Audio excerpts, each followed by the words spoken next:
और बाकी आपने बात करी है अभय सिंह की, तो मैं उस परिवार का तो अभी क्या कहूँ कि वो लोग जो हैं वो अपने गृह कलेश से ही बाहर नहीं निकल पा रहे। अगर आप देखेंगे रणजीत सिंह जी कुछ बयान कर रहे हैं, डिप्टी सीएम, पूर्व डिप्टी सीएम, वो कुछ बयान कर रहे हैं और अभय सिंह जी कुछ बयान कर रहे हैं, क्योंकि इनकी मानसिकता ऐसी बन चुकी है कि आपसी लड़ाई में इनका शुरू से ही ये फोकस रहा है। ये गृह जिला होने के नाते भी इनका फोकस रहा है कि आपसी लड़ाई में आप सभी को घेर लो, आपस में लड़ते रहो और एक दूसरे पे छींटाकशी करते रहो और सबका, जनता का और मीडिया का सबका फोकस अपने पे रखो। एक इसके सिवाय इनके पास कुछ नहीं है। चौधरी देवीलाल जी का अगर मैं ये कहूँ स्पष्ट शब्दों में, दो ही शब्दों में कहूँ तो चौधरी देवीलाल जी की जो राजनीतिक विरासत है, मैं इनमें से किसी को वारिस मानता ही नहीं। ये उनकी धन संपत्ति का, जमीन जायदाद के वारिस होंगे, रिश्ते में वारिस हैं, मगर उनकी जो राजनीतिक विरासत है उसका इनमें से कोई भी असली हकदार नहीं है, क्योंकि ये सिर्फ लालची लोग हैं, सत्ता के लालची लोग हैं। अगर आज इनको आप सत्ता का लालच दे दो तो आप भागे चले आएंगे। रणजीत सिंह जी कह रहे हैं कि मैंने आज तक कभी भी पीठ पे वार नहीं किया, तो अभय सिंह कह रहे हैं कि चौधरी देवीलाल जी की सरकार गिराने वाले ये थे जिन्होंने अपने पिता का साथ नहीं दिया। चौधरी ओम प्रकाश चौटाला अपने भाई का साथ नहीं दिया, अपने भतीजों का साथ नहीं दिया। 5 साल और तो और देखिए, 5 साल भारतीय जनता पार्टी ने कैबिनेट मंत्री बना के रखा, हिसार लोकसभा से टिकट देके हिसार लोकसभा का चुनाव लड़वाया और उसके बाद 1 मिनट भी नहीं लगाया भारतीय जनता पार्टी की पीठ में सूरज गोपने में। और वो लोग बात करते हैं राजनीतिक वारिस की और राजनीतिक विरासत की, तो मैं बड़े स्पष्ट शब्दों में कहता हूं कि असली जो चौधरी देवीलाल की राजनीतिक विरासत थी, इनमें से कोई भी उसका हकदार नहीं है। ये सिर्फ और सिर्फ सत्ता के लालची लोग हैं, सत्ता के लोभी लोग हैं। असली हकदार कौन है देवीलाल के? हाँ, मैं अगर ये बात भी कहूँ तो असली जो चौधरी देवीलाल जी की नीतियां थी, तो आज भारतीय जनता पार्टी वो चीज जमीनी स्तर पे अमली जामा उस चीज को पहना रही है, बिना खर्ची, बिना पर्ची। एक चौकीदारा करने वाला, एक मेहनत करने वाला, एक किसानी करने वाला, उनके बेटे बिल्कुल जिन्होंने मेहनत करी है, मेरिट बेस पे नौकरियां लग रही हैं। और किसान की जेब में चौधरी देवीलाल जी ने 10,000 रुपया कर्जा माफ किया था। मैं अगर पीछे बात करूं इतिहास की तो आज तक किसी भी सरकार ने किसान की जेब में रुपया डालने की बात नहीं करी। भारतीय जनता पार्टी एकमात्र ऐसी है, किसान निधि योजना के तहत 2-2 हजार रुपया 3 किस्तों में किसान की बिजाई के लिए, बुआई के लिए, बीज की व्यवस्था के लिए किसान की जेब में डालने का काम कर रही है। अगर मैं ये कहूं चौधरी देवीलाल जी, सर छोटू राम जी और महेंद्र टिकैत जी, जो हमारे, मैं ये कहूंगा किसान नेता हुए, जो उनकी सोच थी, क्रांतिकारी सोच थी, उस क्रांतिकारी सोच पे भी अगर अमली जामा पहनाने का कोई काम कर रही है तो वो भारतीय जनता पार्टी सत्ता में रह करके हमारे देश के प्रधानमंत्री नरेंद्र मोदी जी और हमारे प्रदेश के मुख्यमंत्री श्री नायब सिंह सैनी जी बिल्कुल अमली जामा पहनाने का काम कर रहे हैं। और धरातल पे आप सब लोग जब जाओगे जनता के बीच तो वो धरातल पे जनता आपको बताएगी, आप सबसे छुपा नहीं है ये चीजें। बिल्कुल मैं कहूंगा कि जिस राजनीतिक विरासत, जिस सोच को लेकर के हमारे उन महान शहीदों को मैं कहूंगा, महान शहीद कहूंगा, क्योंकि जिन्होंने क्रांतिकारी सोच लेकर के बदलाव लाने की कोशिशें करी, किसानों को बड़े महत्वपूर्ण पायदान पे रख के उनकी सोच थी किसान आगे बढ़ेगा, क्योंकि हम ये मानते हैं कि विकसित भारत का रास्ता किसान के खेत में से होकर गुजरता है। तो उस चीज को अमली जामा पहनाने का काम भी भारतीय जनता पार्टी ने किया। रणजीत सिंह ने कहा कि अभय सिंह अपनी इस जुबान की वजह से ये सीट आ गया इलाहाबाद की, क्या ये वाकई? देखिए, मैं ज्यादा टिक्का टिप्पणी नहीं करूंगा। मैं 2 शब्दों में आपके से कह चुका कि सिर्फ और सिर्फ आपसी बहस, आपसी उलझबाजी, एक दूसरे पे शब्दों का प्रहार, इसके सिवाय इनके पल्ले कुछ नहीं रहा राजनीति में।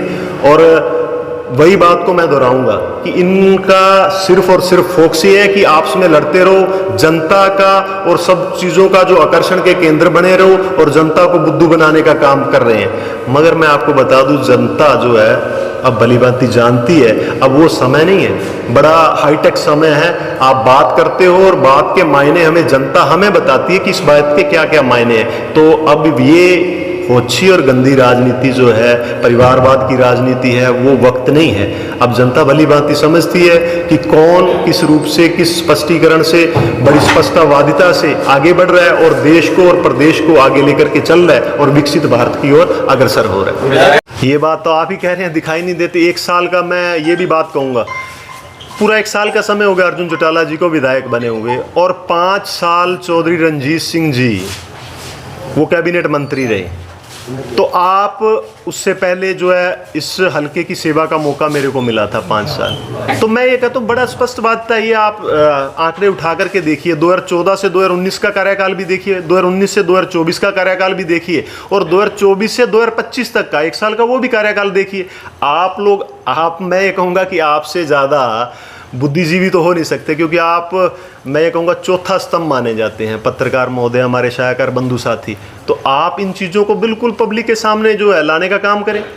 रानिया हल्के की बात अगर करते हैं तो 1 साल हो गया। मैं कहता हूँ कि आप जब जनता में जाकर के पूछेंगे तो जनता मेरे से बेहतर बताएगी कि जो हमारे प्रतिनिधि अब चुने हुए हैं वो उनका क्या हाल है और क्या किस तरीके का उनका सिस्टम है। तो मैं कोई ज़्यादा इस बात पे टिक्का टिप्पणी नहीं कर रहा। अर्जुन चौटाला ने दावा किया भी मैं नशा मुक्ति केंद्र यहाँ बनवाऊंगा, रानिया की जनता को लॉलीपॉप देने का काम किया। नहीं, देखिए, इसमें कोई दो राय नहीं कि नशा हमारे क्षेत्र में था, अभी भी है, पर जो उन्होंने लॉलीपॉप दिया या जो चीज़ आप कह रहे हो, मैं उस चीज़ पे नहीं जाना चाहूँगा, क्योंकि जिन्होंने लुभावने वादे करने हैं, जनता को लुभावनी बातें करनी है, मैं उन व्यक्तियों की ज़्यादा बात नहीं करना चाहूँगा। और ये बात सत्य है कि हमारा जो क्षेत्र है वो राजस्थान और पंजाब की सीमाओं के साथ सटता है। तो बिल्कुल इस क्षेत्र में जो नशे का प्रकोप था अभी भी है, मगर आगे से कम हुआ, क्योंकि जो मानस पोर्टल, आदरणीय मुख्यमंत्री जी ने मानस पोर्टल चलाया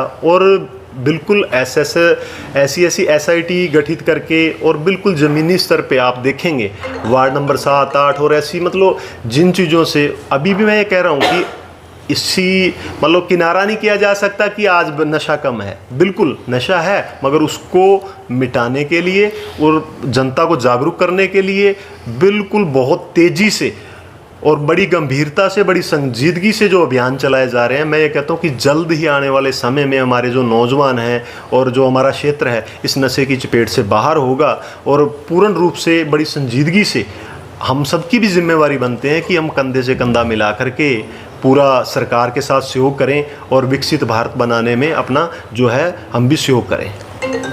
कांग्रेस के नेता कह रहे हैं कि इनेलो ने 3 सीटों के ऊपर बीजेपी के साथ गुप्त गठबंधन में इलेक्शन लड़ा था, तब वो विधायक बनी। नहीं, देखिए, एक चीज़ मैं आपको कहूँगा, कांग्रेस के पास कुछ भी नहीं है। कांग्रेस के पास आप देखिए उनका संगठन ही नहीं है। कोई अगर बात करने की हम करें तो नेता प्रतिपक्ष, अब उनको वो भी नाम मात्र भूपेंद्र सिंह हुड्डा का नाम आया है। तो आप जिस मतलब पार्टी का विपक्ष में है वो पार्टी, और वो जो अपना नेता प्रतिपक्ष ही नहीं चुन सकते। विपक्ष का असली काम होता है जो प्रदेश में या जो देश में जो चीज़ें सही लाइन अप नहीं होती हैं उन चीज़ों के मुद्दे उठाना। मगर कांग्रेस का एक ऐसा पूरा सिस्टम बन गया है, पूरी संरचना ऐसी बन गई है कि उनको अपनी, अब वही मैं कहूँगा, परिवारवाद और पार्टीवाद के उस सर्कल से ही वो नहीं निकल पा रहे, तो वो क्या प्रदेश की, देश की क्या मतलब हित की बात करेंगे। तो ऐसे लोगों के लिए मैं ये कहूँगा कि उनको, विपक्ष के लिए मैं 2 टुक ये बात ज़रूर कहूँगा, नसीहत भी कहूँगा कि आप अपना विपक्ष का जो धर्म है वो धर्म निभाने का काम करें, ना कि आपसी लड़ाई लड़ने का काम करें। आप भी कुर्सी की लड़ाई नहीं लड़िए, आप अच्छे काम करेंगे, अच्छे मुद्दे उठाएंगे, अच्छा सुधार होगा, और बिल्कुल मैं ये कहूँगा कि हमारा प्रदेश और हमारा देश विकसित भारत बनेगा। भाजपा द्वारा सबका साथ सबका विकास की बात की जा रही है। सिरसा जिला की नहरों में पानी अभी तक नहीं आ रहा, किसान पानी के लिए तरस रहे हैं, तो इस पर क्या कुछ कहना? नहीं, ये बिल्कुल, मैं अभी भी इन चीज़ों पे काम करने की ज़रूरत है। बिल्कुल जो चीज़ें हैं उन पे हम उसको दरकिनार नहीं कर सकते, मगर बड़ी संजीदगी के साथ हमारी जो सिंचाई मिनिस्टर हैं, हमारी बहन जी, उन्होंने भी, और नायब सिंह सैनी जी का, और इनसे पहले जो पूर्व में हमारे मुख्यमंत्री रहे आदरणीय मनोहर लाल जी, उन्होंने भी बड़ा एक संजीदगी से बयान चलाया था कि हर टेल पे पानी पहुंचाने का, और हर टेल पे पानी पहुंचा भी। उस चीज़ का किसानों ने धन्यवाद भी किया, और उसी काम को आगे बढ़ाते हुए, उन्हीं कदमों पे आगे चलते हुए हमारा विज़न है हर किसान को हर सहूलियत मिले, और सबसे बड़ी ये सहूलियत है और हम प्रयास कर रहे हैं उन चीज़ों को। और जो जितने भी आप देखिएगा हरियाणा सरकार ने भी ये मतलब एक नीति बनाई है कि जितने भी नहरें नाले जितने भी हैं उनके तटबंध है जो उनको भी मजबूत करके रास्तों का भी वहाँ पे प्रावधान किया जाए, और किसान के हर खेत तक पानी किस तरीके पहुँचे उसको लेकर बड़ी संजीदगी से काम चल रहा है। और ये हमें आने वाले समय में भी बिल्कुल आपको धरातल पे भी दिखेगा, किसान की जो है आवाज़ भी बुलंद दिखेगी और उसकी जो माली हालत है वो भी आपको बुलंद दिखेगी।